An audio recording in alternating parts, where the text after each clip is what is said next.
Welcome to the Saltworks podcast. Today we've got Ken Swain going to be talking to us about his experience in the security industry and some of the things that we do here at Saltworks. Ken, welcome. Glad to have you. Thank you for having me. It's great to be on. Good deal. Welcome. So the first question, I want to make a habit of asking this question of everybody that comes on is, and it's the question we all get in the security industry, is how did you get into this industry? And do you have a few seconds of advice for somebody that's trying to get into the industry? Yeah, so I think the advice that I typically give has changed over the years. Back when I got into the industry, showing an interest in security was enough to get your foot in the door because there wasn't a lot of us. Now, we kind of have to, depending on where we're starting, whether from college or already on the job, we have different paths to take. But the same thing I think then that holds true now is show an interest in security, participate in the local security groups, and anytime there's a chance to be involved with something security related, pick up the torch and do it. That will get you noticed and fast track you to recognition and doing security day to day. And again, now security is so broad, it's like, okay, which part of security would you like to do? True. So there's a lot going on, but I think those hold true. Get involved, do presentations, do a bunch of research, and then volunteer at work to do as much as you can. Yeah. And that'll help get you recognized, I think. Ken, I completely agree. I think a lot of times it's just jump in and do something. It's challenging, I think, for young people to look at the industry as a whole and say, how do I get in? But your advice of jump in and do something, because even though it's a huge world, if you can get yourself really good at one very specific thing in security and show people that you have passion, and I think that gets you noticed and you get in. In my early days, there were several people that I brought into security just because they showed an interest from the desktop or server level in anything. Right. And I looped them into projects and eventually moved them to security. And then they wound up specializing in something, right, which, took them in the direction they wanted their career to go. Cool. Good deal. So kind of leads me to the second question is, can you tell us how you got into the space, kind of what your history is, how you got into it, and your experiences over time? So I feel old saying this, but back in my day, you were lucky your organization was bleeding edge if it had an IPS, right? So being interested in security and a lot around penetration testing and just how things worked in the networking world, I got hired to do IPS deployments. From there, I went to build PCI relevant programs, and that led me to knowing people and doing things that led me to HP. So I was going to break in real quick. Just, we talk about PCI, I think a lot of us have been around it, been beaten up by it. That's, of course, the payment card industry standards. We hear a lot of talk about PCI as more compliance as opposed to security. Realistically, it's a bit of both. So maybe you could talk about a little bit, is that, as you were building out PCI programs, do you feel like the driver was true security, or was the bigger thing for them PCI, that payment card industry standard, and complying to it? And what was the balance there of true security versus, hey, we have this thing we got to do? Yeah. So unfortunately, a lot of it, as we all know, there's this thing we have to do. So the guys who write the checks, that's what they care about. I took it as my job is to build a security program that met PCI. Right.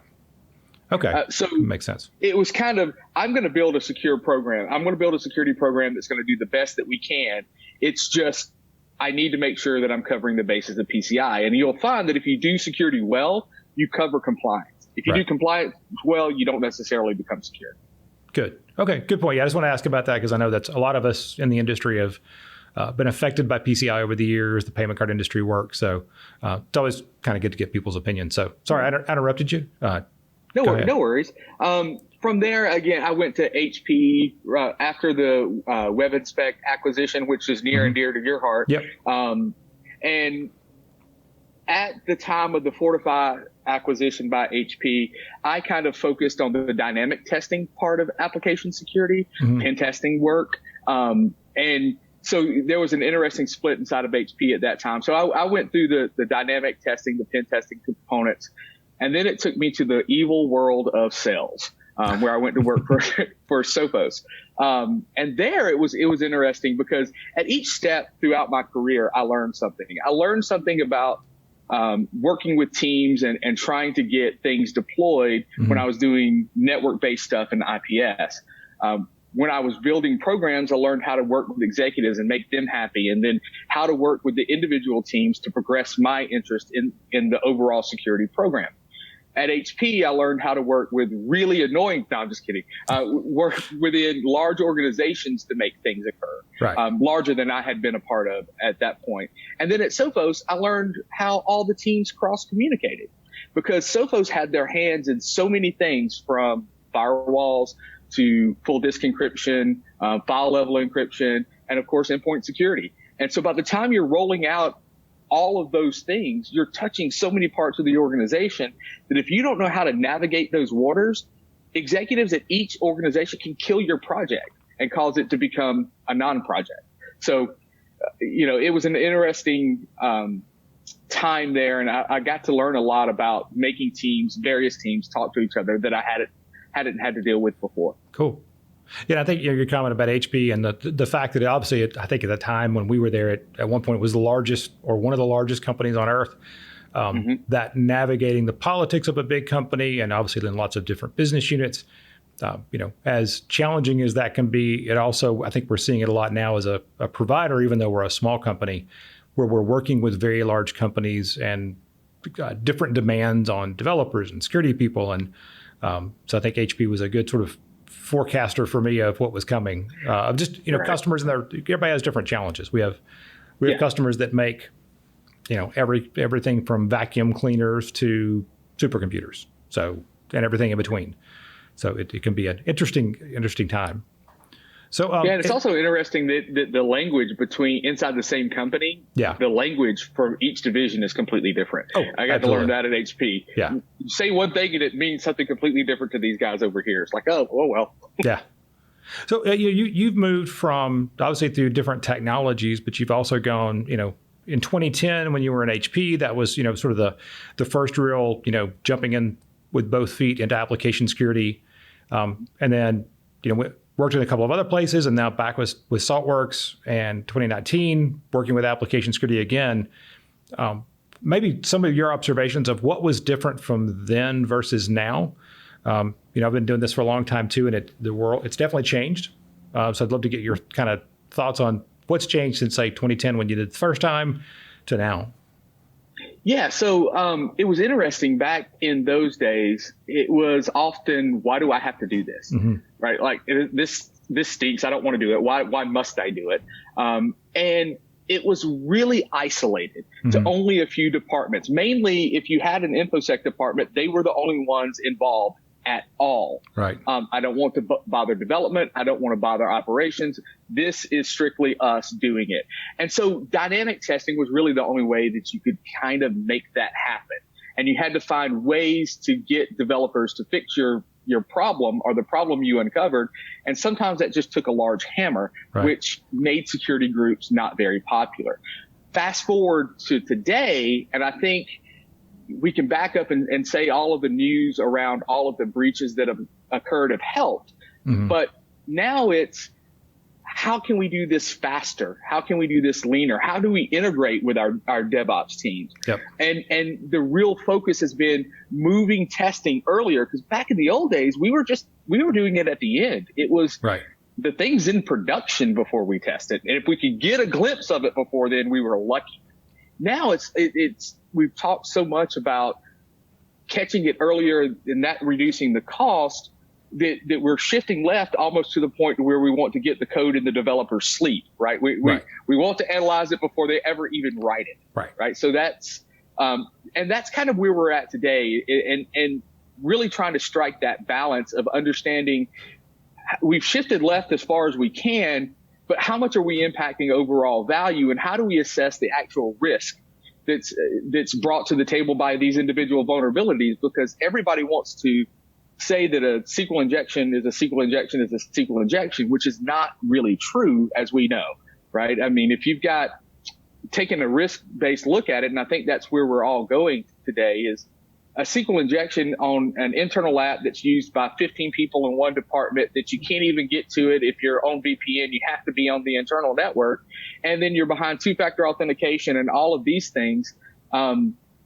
that's a much different level of risk it poses to the organization than, I don't know, a SQL injection published live on the internet where the entire world can get to it. Yeah. I think I've seen too with balancing the business risk of, not just the security business risk, but the overall business risk. We have customers that obviously these applications that they're testing or they start testing didn't just show up one day. They can have millions of lines of code invested over decades, and they start doing security testing and find issues. Obviously, there's always the question of, are they real? Are they exploitable? But once you get past that, there's also the balance of how much time are you going to stop doing something else that delivers value to the business versus how fast will you fix things. And sometimes that risk discussion comes into what's the risk to the business of not releasing an application or a new set of functionality. And that does get to be it gets to be more complicated. I think as security people, we've had this history of saying, well, if I find it, you got to fix it. Right. And sort of running around with a big stick, as you'd said. And that just in a modern world where we're testing early, we're testing often, that just doesn't work. You really do have to take a holistic risk approach of, well, if I have 1,000 vulnerabilities today and I can release something next week with 500, it's not perfect, but it's better. So don't let, what's the old saying, don't let good die for perfect. Right. And I think that's a challenge for security people. I think we've been sort of grown up to say, if it's critical, if it's on this report, it has to be fixed today. And it's a challenging pill to take to say, maybe it's not going to be done today. Maybe it's going to take 2 weeks, 3 weeks, 4 weeks, but having a plan and executing successfully is probably more important, mitigating the vulnerabilities. Right. And it comes down to what are we going to do with it, right? Because really there's only 3 things that we can do with any risk, right? We can accept it and go, yep, stinks, but here it is. Right.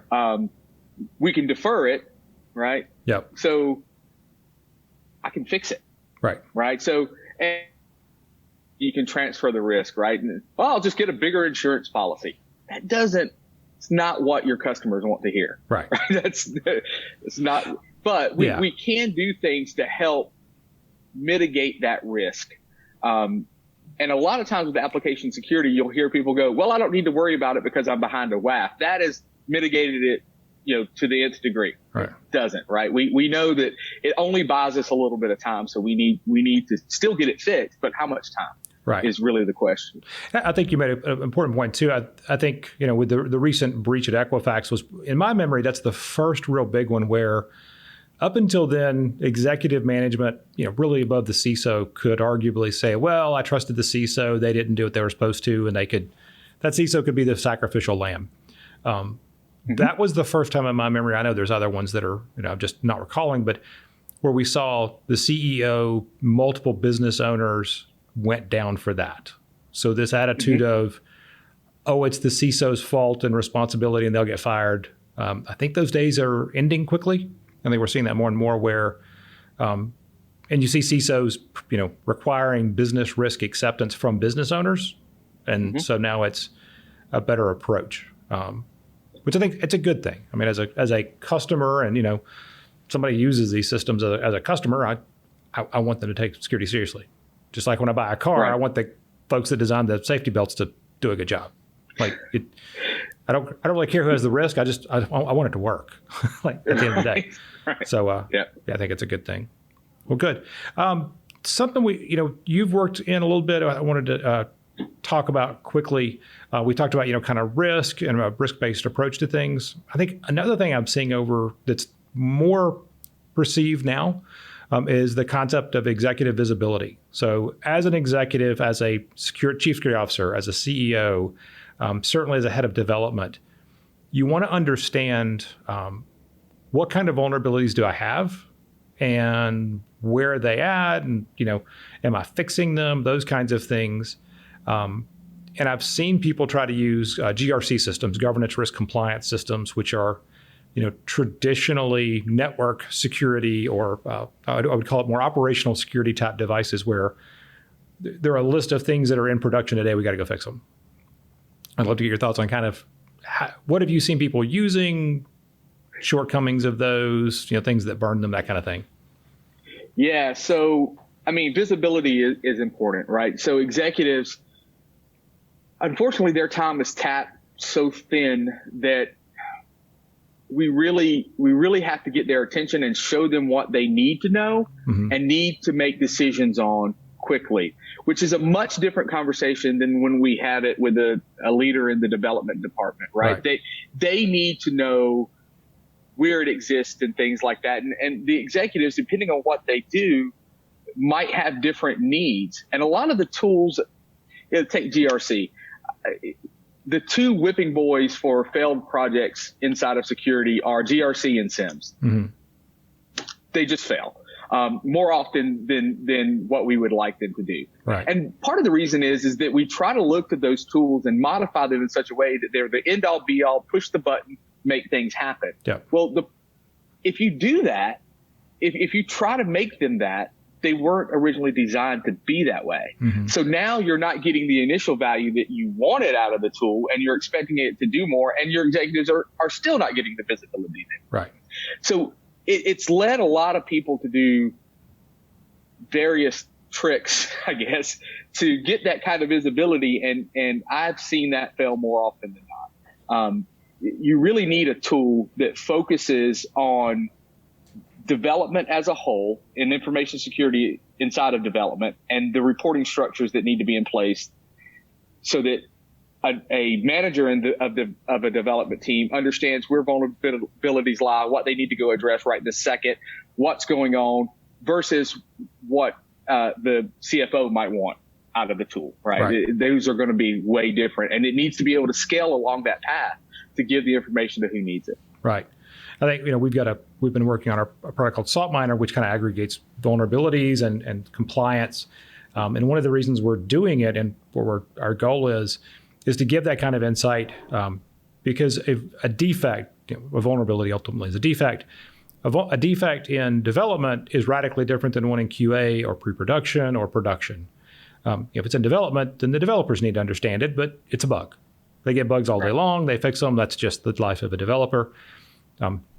If it got to QA, there's sort of an assumption of, hey, the developers maybe think this is okay.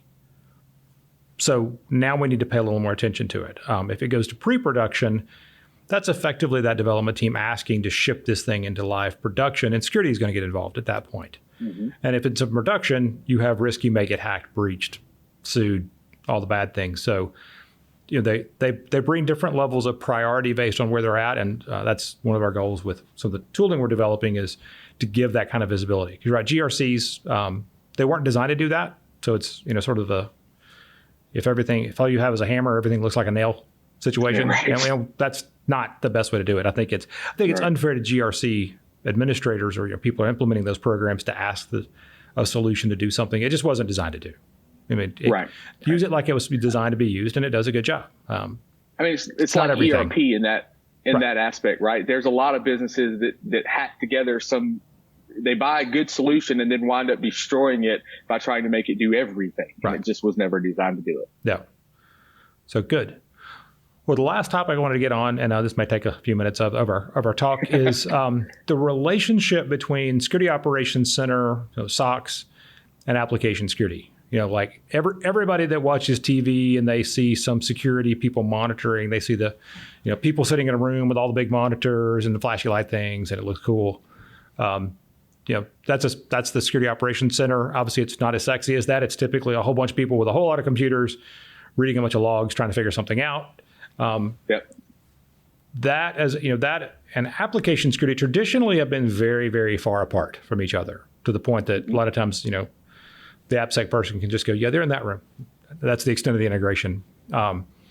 In light of things like DevOps, where the application and the code and the virtual environment, like a Docker image, are all deployed as a thing, and you're using testing tools to reduce the numbers of vulnerabilities, reducing the opportunities where errors occur. So somebody sends in bad input, the application manages that input as opposed to throwing an error, which it traditionally did. It kind of I'd like to get your thoughts on that what the SOC does, what vulnerability, when they see attacks coming in, and how the changes in application security are going to have affected that. Because I think that's something people are talking about, and I think it's sort of a challenge right now in the industry. Yeah, I mean, when you go to look at it, developers write their code to produce logs typically so that they can debug it. Right. Right. And when you're on the operation side from a security perspective, it's your job to take errors given by your various systems throughout your environment and correlate those together to go, what's real? What do I need to stay up and worry about, and what's not? Right. So, what can I throw away? What garbage can I throw away? And then if there's an unknown area, then a human has to look and make the decision. Right. So with proper coding, when you're doing development correctly and you're catching things as early in the pipeline as you can, you have less errors. So your program is going to generate less errors, less buggy code to a developer. And that's really what they care about. Well, from an operations standpoint, I need to know not only was there invalid data submitted to a form field, but I also might need to know what that data was. Is it a garbage string, or is it somebody actually just, we're not accepting the right thing, right? A human needs to be able to look at that and go, yes, that was an encoded SQL injection attack, or somebody just fat fingered their name, right? And put invalid characters in there. Humans have to make that decision because computers can't today. Right.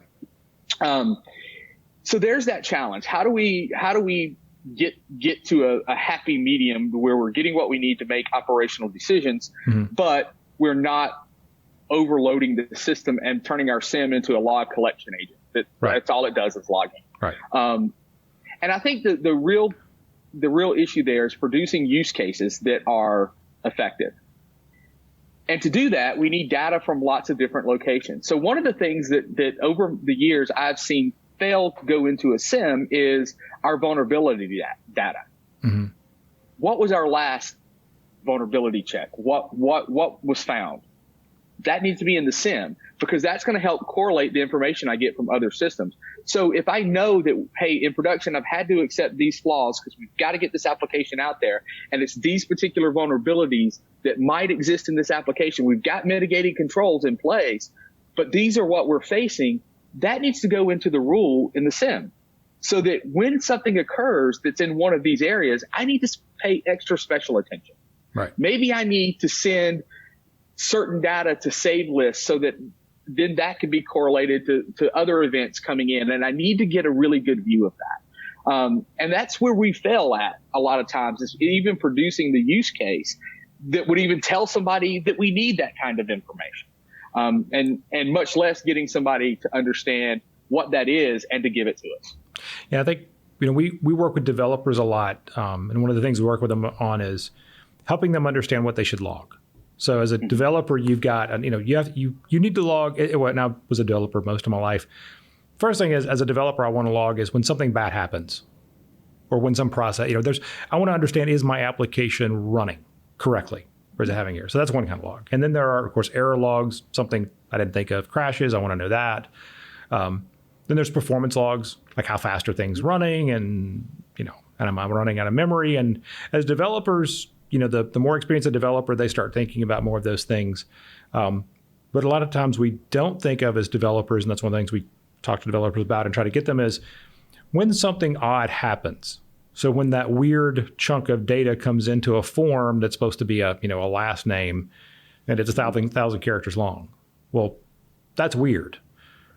Right. The developer may go, oh, it's just bad data, filter it. But telling them, no, when unexpected things happen, let's log that. That way, because really, ultimately, the detection of hacking, and you've done a lot of dynamic pen testing, sort of ethical hacking kind of work. I've done that. We all kind of know that 99% of the time you're spending just sort of probing the system, poking around to see kind of what happens. What looks interesting, and then when something interesting happens, you go hack it. So if the developers are logging those interesting things when they occur, somebody sends in a big chunk of data, that's something that a SIM potentially could use. And we also have to keep, getting them to do that now, so that as years go on, maybe, and maybe the systems that we use today aren't very good at detecting that, but as time goes on, that does give us the opportunity to tune them. Whereas if, I found if developers don't put that code in their application today, then it'll never be there and you're kind of flying blind, which is a challenge. That's, something we're looking at a lot right now is what are the best practices there? How can you filter out the noise from real events and to try to make it as actionable as possible so that, that person sitting there in their operations center, on that event correlation system, their SIM can go, oh, that's something bad. I need to deal with this. Yep. Go deal with it. And, and aggregating that with, where did the request come from? When did it, how fast was it coming in? All those things. Did the request happen in three different locations within a tenth of a second of each other? Right. Yeah. It's like, oh, look, they're doing these bad things. So yeah, that's an area I think it's, for me with application security, there's always been this gap between security and development. And as application security professionals, we're bridging that gap. I think one of the areas that I think there's the most work to be done, an area we're doing a lot of looking into is linking between the application security engineers who work with the developers to make sure that you get the data that the operation center teams need. And how do you use those operation center software things that are supposed to detect attacks? How can they do that well in a world that's built out of applications? Because they really, again, I don't think a lot of those log correlation SIM type systems were really designed for a modern world where applications run in containers and they run on cloud environments. And, you can't walk in a room anymore and point to a box and say, this is the finance system. The finance system is some stateless application running in a cloud somewhere, but it's still under attack. And the key there is that they were not designed for that. Right. They were designed in the world to where an antivirus gives me this kind of log, an IPS gives me this kind of log, a firewall this one, and a system this one. Right. That's how they were designed. So again, that's where that use case comes in. Right. We can all of them just about have the ability to write your own collector to collect any log you want. Right. But oftentimes, again, I keep going back to this one, we don't build our use cases so that we wind up going, give me everything. Right. And I really don't need to know if the application, it took me 0.3 of a second to run this query on the database where every other time it's been taking me 1/10 of a second. That might be useful down the road, but right now, that doesn't really tell me that there's something going on other than high system utilization. Right. It doesn't give me a lot. Yeah, and I think that's where the balance there is. How do you intelligently filter? So I'd almost rather a developer give me too much and let me throw away. And largely it's I put this on security, not the development world.